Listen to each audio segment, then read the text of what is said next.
Welcome back to the channel. My name is Steve Carr, and today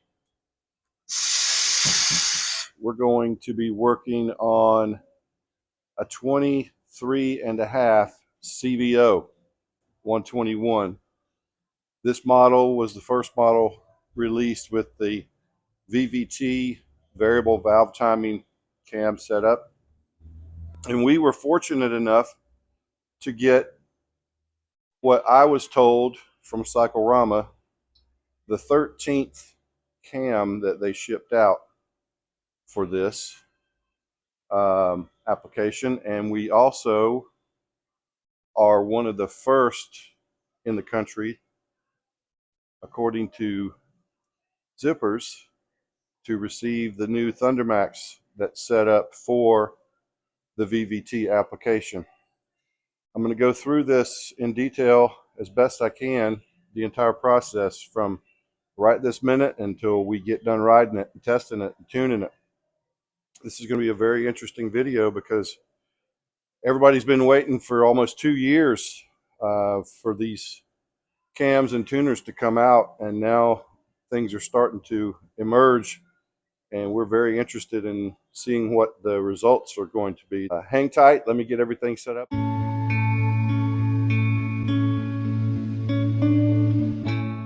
Okay, first thing we're going to do is take the saddlebags off and the exhaust and the breather floorboard.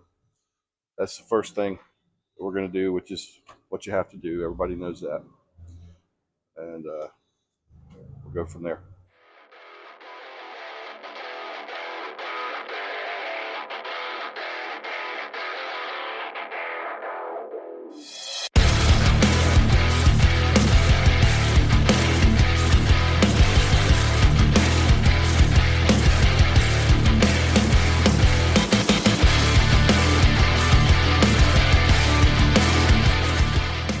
Now we'll go ahead and pull the cam cover. As you can see, we put an oil pan down to catch the oil.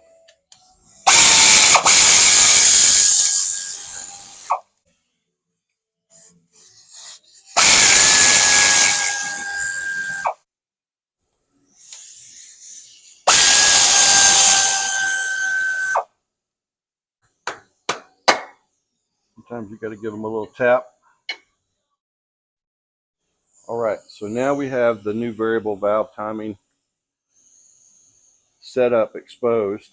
It's completely different than anything that you may have seen before. So what we have to do next is we have to put the rear cylinder, top dead center, compression stroke, get the push rods out. We're gonna cut them. Then we're gonna move to front top dead center, cut those out. That will relieve the tension on the valve spring so that we can remove the cam plate.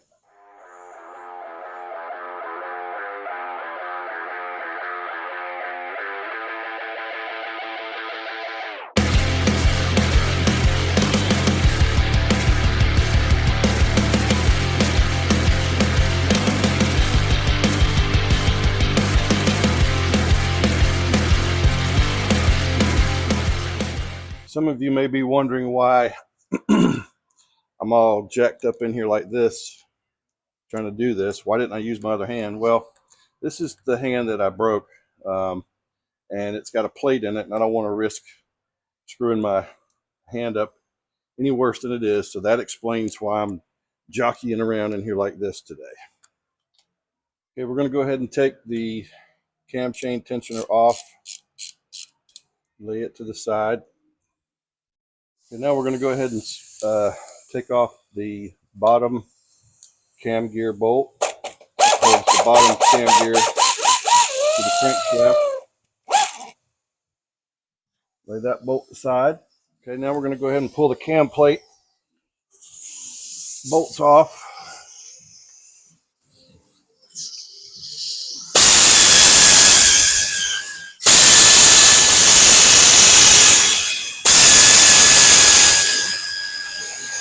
Okay, now we can go ahead and take the cam phaser and the bottom cam gear off I've already loosened the nut, so I'm going to go ahead and spin it off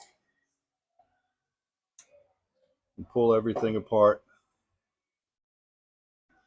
as far as the cam gear goes. Then we can remove the cam plate to get the cam out. And I'll show you the difference between the cams of a standard bike as opposed to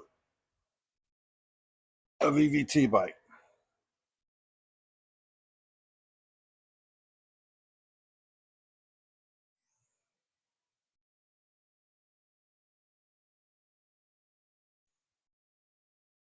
Okay, there you go. Okay, here are the cams. Now, I do know that obviously this is not an M8 cam. The reason it's up here is to show you the difference here on the end. Normally, a cam out of an M8 non-VVT model would have the same splices here, or splines, I should say, not splices, splines. Just basically just like a twin cam would be on an M8. The VVT cam is completely different, not the same. Again, I know this is a twin cam, but I'm just showing you the difference here between the variable valve timing cam and a normal cam that would go in a bike. So let's put this out of the way so that we don't have people telling me that that's a twin cam, because I know it's a twin cam. All right, so the differences visually are very hard to see between the cams, but if you'll notice, the duration, meaning the top part of the cam lobe on the stock cam, is a little sharper than the one from Cyclerama. So it looks like they've made it so the valves stay open a little longer.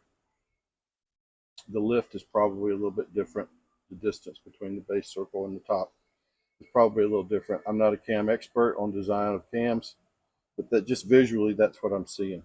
So that's the difference between a VVT cam and a standard cam. Let's hold it like this, that has splines on it. This one does not have splines. It does have keyway, or a tab setting right here, which will allow the cam phaser to move the cam forward and back as it's spinning to change the cam timing. Variable valve timing.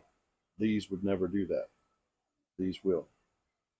Hopefully that helps you understand a little more than you did 5 minutes ago about variable valve timing.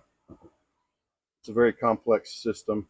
I'm in no way trying to pretend like I understand it 100%, but we are going to utilize the tools that are provided to us by these great companies like Cyclerama and Thundermax to put this together and see how it performs. Okay, we've got the cam plate back in. Now we're going to put the oil pump screws back in. I always want to clean those those screws off with some cleaner. I use blue Loctite. Use blue Loctite. We don't want this stuff coming back apart.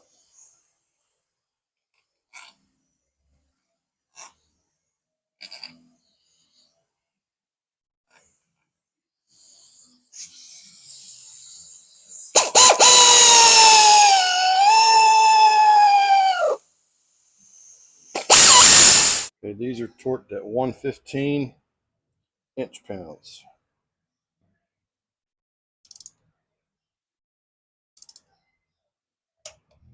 In the torque order, which is shown on the plate, 1, 2, 3, 4. So that's what we're doing.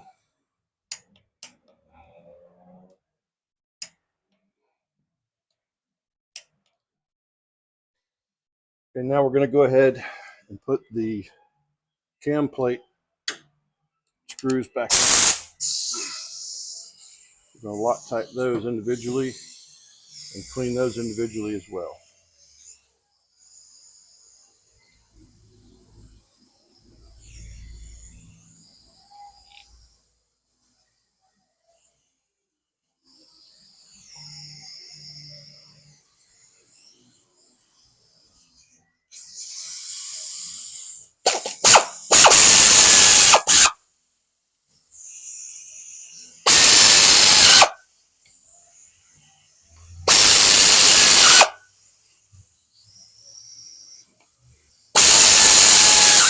Okay, these get torqued at 115 as well.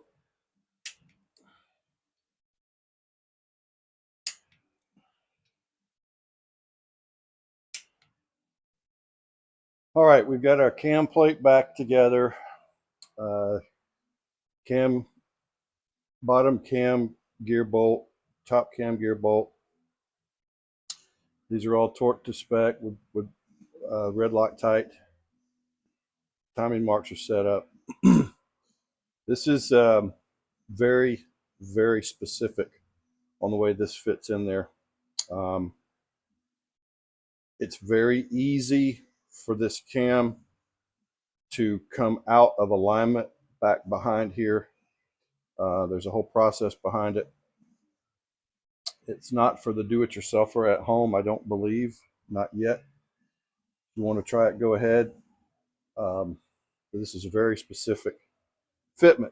I'm not going to go into details on it because it's pretty challenging getting everything lined up and put back together. Coming apart's easy, going back together is not. So we will continue with the assembly here with the push rod adjustments, installation, and all that kind of stuff. And we'll be back with you in just a minute. Okay, now we're going to put the cam chain tensioner back on with blue Loctite, of course. And these will get torqued 115 inch-pounds as well.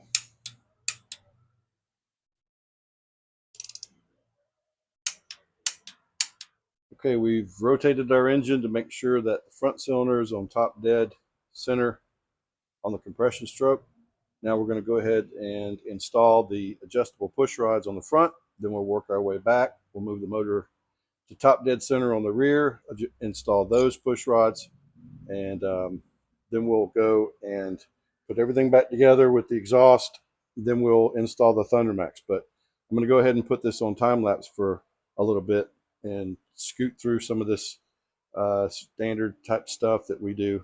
And then we'll catch up with you after a little while.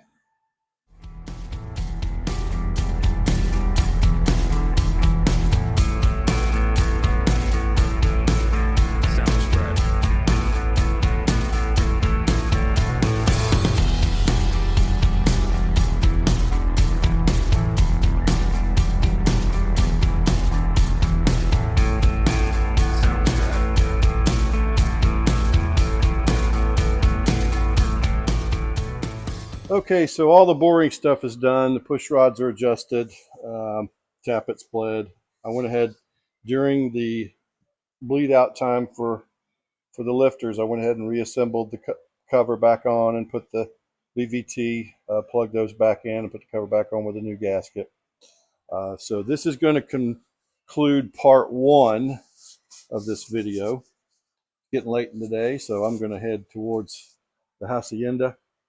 And then in the morning when we come in, I'm going to go ahead and start the video over again, and we'll put the exhaust on.